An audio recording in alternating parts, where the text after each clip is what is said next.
Viewers எல்லாருக்கும் cooking ஜெட்டின் hearty welcome. இந்த வீடியோல முருங்கைக்காய் குழம்பு எப்படி செய்யறதுன்னு பார்க்க போறோம். முருங்கைக்காய்னா எப்பவுமே சாம்பார் புளிக்குழம்பு தாங்க நம்ம அதிகமாக செய்வோம். இந்த மாதிரி மசாலா பொருளெல்லாம் யூஸ் பண்ணி முருங்கைக்காய் குழம்பு வச்சு பாருங்க, டேஸ்ட் ரொம்பவே சூப்பரா இருக்கும். இந்த குழம்பு உங்களுக்கு பிடிச்சிருந்ததுன்னா மறக்காம லைக் போட்டுருங்க. நம்ம சேனல்ல ஆல்ரெடி முருங்கைக்காய் பொரியல்லாம் அப்லோட் பண்ணியிருக்கேன். பிளேலிஸ்ட்ல பொரியல்ல பாத்தீங்கன்னா இருக்கும். அப்படி இல்லைனா இந்த வீடியோ எண்ட்ல கொடுக்குறேன், அதில் கூட நீங்கள் போயிட்டு பார்த்துக்கங்க. நம்ம சேனலில் அப்லோட் பண்ணுற வீடியோஸ்லாம் நீங்கள் பார்க்கணும்னா அதுக்கு சப்ஸ்கிரைப் பண்ணி பெல் பட்டனை அழுத்தி வச்சுக்கோங்க. அப்போ தான் நான் அப்லோட் பண்ணுற வீடியோஸ்லாம் உங்களுக்கு உடனே நோட்டிஃபிகேஷனில் வரும். இப்போ வாங்க இந்த முருங்கைக்காய் குழம்பு எப்படி செய்யறதுன்னு பார்க்கலாம்.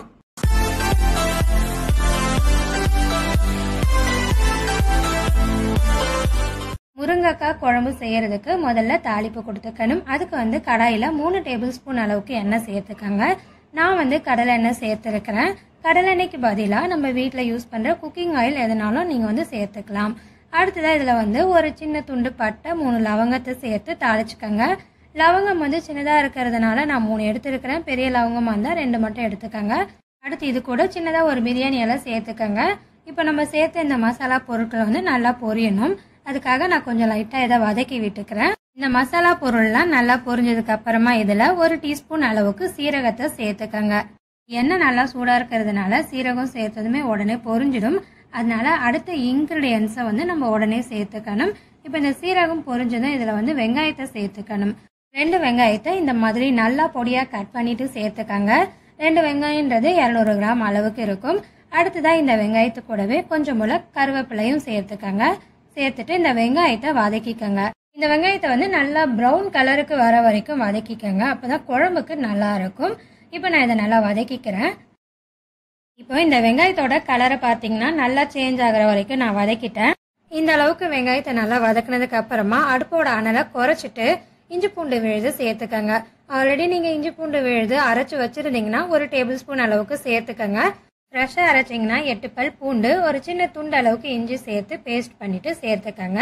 இப்போ இதை நான் வதக்கிக்கிறேன். இஞ்சி பூண்டு விழுதோட பச்சை வாசனை போயிட்டு நல்ல வாசனை வரணும். அது வரைக்கும் நம்ம இதை வதக்கிக்கணும். இஞ்சி பூண்டு விழுது நல்லா வதக்கினதுக்கு அப்புறமா இதில் தக்காளியை சேர்த்துக்கணும். 2 தக்காளியை நல்லா அரைச்சி எடுத்து வச்சிருக்கிறேன். அதை இப்போ இதில் சேர்த்துக்கிறேன். 2 தக்காளி பார்த்தீங்கன்னா 200 கிராம் அளவு தான். வெங்காயம் தக்காளி ரெண்டுமே நான் சம அளவில் தான் இதில் சேர்த்துருக்கிறேன். தக்காளி சேர்த்ததுக்கு அப்புறமா இந்த ஈரப்பதெல்லாம் போறதுக்காக இதை நல்லா வதக்கிக்கங்க. நம்ம செய்யற இந்த குழம்போட அளவு பார்த்தீங்கன்னா 4 பேருக்கு சரியா இருக்கும். சப்போஸ் நல்லா குழம்பு ஊற்றி சாப்பிட்றவங்களா இருந்தீங்கன்னா 3 பேருக்கு தான் சரியா இருக்கும். இப்போ 8லேருந்து 10 பேருக்கு இந்த குழம்பு சமைக்கணும்னா அதுக்கான அளவுகள் நான் உங்களுக்கு அட்டவணையில கொடுக்குறேன்.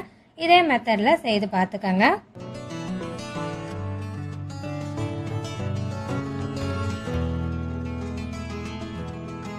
இப்போ நம்ம சேர்த்த இந்த தக்காளி விழுதுல இருந்த தண்ணி எல்லாம் ட்ரை ஆயிடுச்சு. இந்த அளவுக்கு நல்லா வதக்கினதுக்கு அப்புறமா இதுல மிளகாய் தூள் சேர்த்துக்கணும். 1 டீஸ்பூன் மிளகாய் தூள் எடுத்து வச்சிருக்கிறேன். நான் இப்போ இதுல சேர்த்துக்கிறேன். அடுத்ததா இதுல 1 டீஸ்பூன் அளவுக்கு தனியா தூள் சேர்த்துக்கங்க. அடுத்ததா இது கூட 1 டீஸ்பூன் அளவுக்கு கறி மசாலா தூள் சேர்த்துக்கங்க. கறி மசாலா தூளுக்கு பதிலா நம்ம இதுல கரம் மசாலா தூள் கூட சேர்த்து செய்யலாம். அதோட ஃபிளேவருமே பார்த்தீங்கன்னா நல்லா தான் இருக்கும். அடுத்ததா இதுல 1/4 டீஸ்பூன் அளவுக்கு மஞ்சள் தூளையும் சேர்த்துக்கங்க. இப்போ இந்த மசாலா பொடிகளை நான் வதக்கிக்கிறேன். இந்த மசாலா பொடிகளை 1 நிமிஷத்துக்கு நல்லா வதக்கிக்கங்க. 1 நிமிஷத்துக்கு நல்லா வதக்கினதுக்கு அப்புறமா இதுல முருங்கைக்காவை சேர்த்துக்கணும். நான் 2 முருங்கைக்காவை கட் பண்ணி எடுத்து வச்சிருக்கிறேன். இதோட குவான்டிட்டி பார்த்தீங்கன்னா 250 கிராமுக்கு கொஞ்சம் குறைவா தான் இருந்துச்சு. இப்போ நான் அந்த கட் பண்ண முருங்கைக்காவை சேர்த்துக்கிறேன். அடுத்ததா இந்த முருங்கைக்காய் வேக வைக்கிறதுக்கு தேவையான அளவுக்கு மட்டும் உப்பு சேர்த்துக்கங்க. அதாவது அரை உப்பு அளவுக்கு தான் இருக்கணும், நிறைய சேர்த்துடக்கூடாது. அடுத்ததா இந்த முருங்கைக்காவை வேக வைக்கிறதுக்கு தேவையான அளவுக்கு தண்ணி சேர்த்துட்டு இது எல்லாத்தையும் நல்லா கலந்து விட்டுக்கங்க. நல்லா கலந்து விட்டதுக்கு அப்புறமா முருங்கைக்காவை வேக வைக்கிறதுக்காக இதுக்கு ஒரு மூடியை போட்டு முருங்கைக்காவை நல்லா சாஃப்ட் ஆகிற வரைக்கும் வேக வச்சுக்கோங்க. முருங்கைக்காய் வேகிறதுக்கு பார்த்தீங்கன்னா கிட்டத்தட்ட 15 நிமிஷமாவது ஆகும். முருங்கைக்காவை அப்படியே வேக வைக்காம இடையில மூடியை எடுத்துட்டு நல்லா மிக்ஸ் பண்ணி விட்டு மறுபடியும் மூடி போட்டு வேக வச்சுக்கோங்க.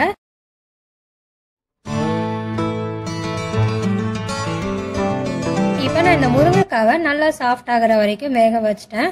அடுத்ததா இதுல தேங்காய் பேஸ்ட் சேர்த்துக்கணும். நான் இந்த தேங்காய் பேஸ்ட் அரைக்கிறதுக்கு 1/2 கப்பு தேங்காய் துருகள், அது கூடவே வறுத்த வேர்க்கடலை 3 டேபிள் ஸ்பூன் சேர்த்து தேவையான அளவுக்கு தண்ணி சேர்த்து நல்லா மைய அரைச்சி எடுத்து வச்சிருக்கிறேன். அதை இப்போ இதில் சேர்த்துக்கிறேன். மிக்ஸி ஜாரில் கொஞ்சம் நிறையவே தேங்காய் பேஸ்ட் இருந்தது, அதனால அதில் 1 கப்பு தண்ணி சேர்த்து அலம்பிட்டு சேர்த்துருக்கிறேன்.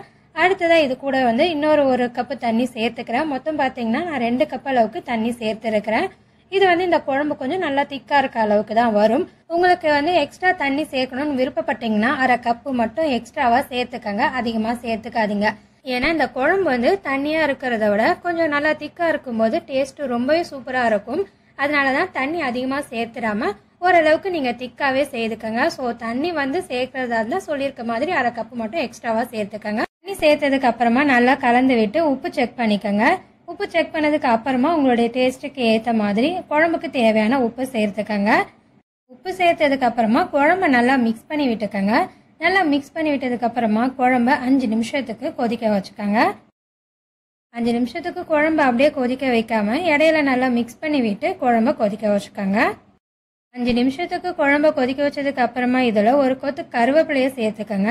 இந்த டைமில் சேர்க்கறது இன்னும் கொஞ்சம் குழம்புக்கு நல்லா வாசனையாக தரும், அதனால தான் சேர்த்துருக்கிறேன்.